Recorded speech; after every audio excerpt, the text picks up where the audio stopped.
श्रीमात्रे नमः। ओं कात्यायनाय विद्महे कन्याकुमारी धीमहि तन्नो दृग्हि प्रचोदयात्। శ్రీ అంకాలమ్మ తల్లి దేవస్థానము వడ్లపాలెము శ్రీవాణి కాన్వెంట్ దగ్గర తాడిపత్రి.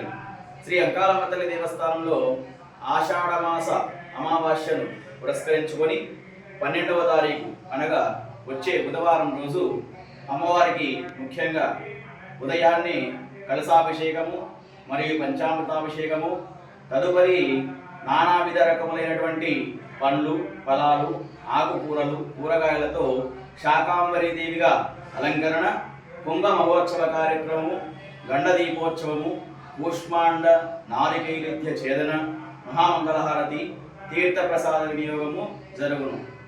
ఈ యొక్క మహోన్నత కార్యక్రమ విశిష్టత ఏమిటనగా, ఇటువంటి మహోన్నత కార్యక్రమము సకల గ్రామాల్లో సకల గ్రామ దేవతలకు ఆషాఢ మాసంలో చీర సారే కార్యక్రమం లాంటివి వినూతంగా అత్యంత వైభవంగా జరుపుకుంటారు.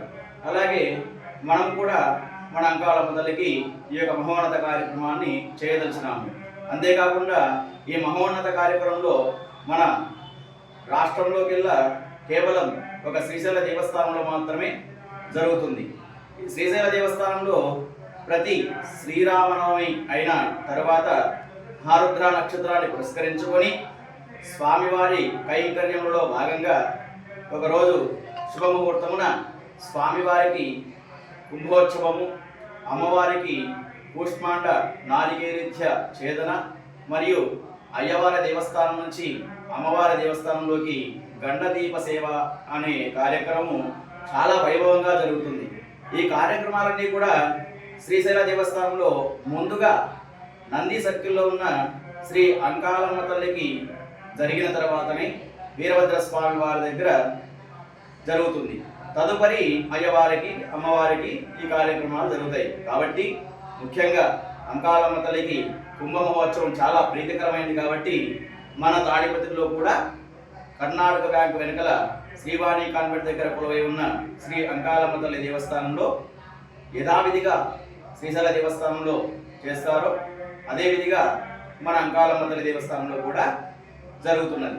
కాబట్టి సకల జనులందరూ కూడా ఈ కార్యక్రమానికి విచ్చేసి ఈ మహోన్నత కార్యక్రమంలో పాల్గొని అమ్మవారి కృపా కటాక్షములు పొందగలరని మరీ కోరుచున్నాము. జై శ్రీ అంకాలమ్మ తల్లి. ఈ కార్యక్రమాలని కూడా ఆలయ అభివృద్ధి కమిటీ వారి ఆధ్వర్యంలో విజయోత్సవంగా జరుగుతాయి. జై శ్రీ అంకాలమ్మ తల్లి.